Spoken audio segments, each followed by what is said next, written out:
Hello everyone, I'm meteorologist Charlie Neese. It is Saturday, the 10th of May, 2025, and welcome to Hotspot Weather, where we take a look at a couple of the weather hotspots across the country in the next few days. And we do see chances of severe weather this weekend across the deep south, and then as we head into the work week, the chance of severe weather shifts a bit with the new storm system up into the Midwest. And look, I know there are a lot of weather channels here on YouTube you could be visiting. I appreciate you spending some time right here on Hotspot Weather. All right, let's take a look at these weather hotspots. One across the deep south.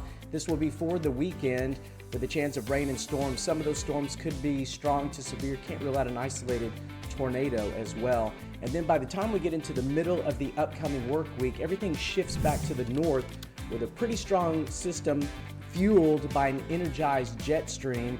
And we're going to be seeing chances of severe weather for the Midwest returning by the time that gets here. So first, let's take a look at what's going to be happening with the Storm Prediction Center's outlook for the chance of severe weather for Saturday the 10th. The chance of severe weather exists across the deep south along the Gulf Coast, panhandle of Florida into parts of Alabama and Georgia. We also have a level 1 out of 5 risk across the upper Rockies, Montana, back into Idaho. Then as we head into your Sunday, the chance of severe weather basically in the same spot. We see a level 1 out of 5, a marginal risk across, again, the deep south, and then another risk across parts of Montana into North Dakota. That system will be continuing to really slowly evolve and gradually weaken, but we start to see a new storm system by the middle into the end of the week. This is Wednesday into Thursday. This is specifically for Thursday, but could begin Wednesday night with the risk of severe weather already noted. And so this could be a more significant risk as we head into the middle of the week for parts of Illinois, Indiana, Michigan, up into parts of Iowa, and also parts of Missouri, right along that middle Mississippi River Valley. That's something that we're going to be watching very carefully as we go through the next few days. Now, again, part of it is being fueled by an energized jet stream. And we've had a situation where we've had a very slowly evolving pattern because the main branch of the jet has been up over the U.S.-Canadian border, and we've seen these cutoff lows that have slowly been meandering across the country and also giving much cooler than average weather to the eastern part of the country with some hailstorms that ended up from Texas up into Tennessee and Kentucky. Here's one of those cutoff lows about to exit the northeast into the Atlantic, continuing with cooler than average weather here and showery at times as well for the Mother's Day weekend. This is our second low. And again, these have been meandering across the southern and eastern parts of the country for almost a week because they've been cut off from that steering flow of the main branch of the jet. This one is the one that's giving some energy into those storms across the Gulf Coast and also creating all this showery weather that we will have off and on from the Tennessee Valley down to the Gulf. Now, as we head through the next couple of days, this low actually strengthens a bit. We see a little bit of energy on the southeast side of the low coming up out of the Gulf, and that's going to help fuel those chances for severe thunderstorms across the panhandle of Florida. And then as we go Sunday into Monday, it'll actually shift a little bit into Florida and Georgia, and can't rule out an isolated tornado. And look at the jet industry coming into the West Coast, and that's going to be crossing the country. This is what's going to be giving us our better chance of severe weather across the Midwest as we head into the middle and latter parts of the week. And here we go into Thursday. There's your front end of that stronger energy moving into the Midwest, helping to create that chance of severe weather. Notice also this trough, we've got a little bit of a negative tilt that helps to enhance lift. And that's, I think, part of the reason why the Storm Prediction Center has already outlooked for as far away as Thursday, this chance of severe weather across the Midwest upcoming. My guess is they will be upgrading that risk as we go through the week. Let's take a look at it from the GFS perspective. This is the Global Forecast System, the American model, you may have heard it called. And we'll take a look at the surface features. I'm going to take a closer inspection of what's going on here across the southeast in just a moment. This is the bigger picture, though.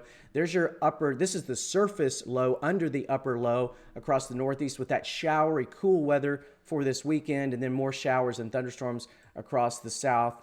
That first system exits off into the Atlantic. This system is just a big shower maker with those thunderstorms along the Gulf where we have the highest levels of instability. Cannot rule out an isolated tornado with the spin that we've got in the atmosphere as well. As we head into the late afternoon and evening hours on Sunday, the surface low is back over Mississippi. Shower chances from Tennessee back into Florida. And again, we're going to be looking for some of these thunderstorms across Florida, southeast Alabama, and Georgia to be on the stronger side. And that will continue on into Monday as the system continues to create thunderstorms along the Atlantic coast down into parts of Florida for Monday afternoon. And look at all the showers continuing over the Tennessee Valley. This will also be holding the temperatures down a little bit below average. Quiet across the nation's midsection, and here comes your new storm system through the West Coast and into the Rockies. Finally, as we head into Wednesday and Thursday, thunderstorms start to erupt from this surface low over Canada, but remember that jet stream energy is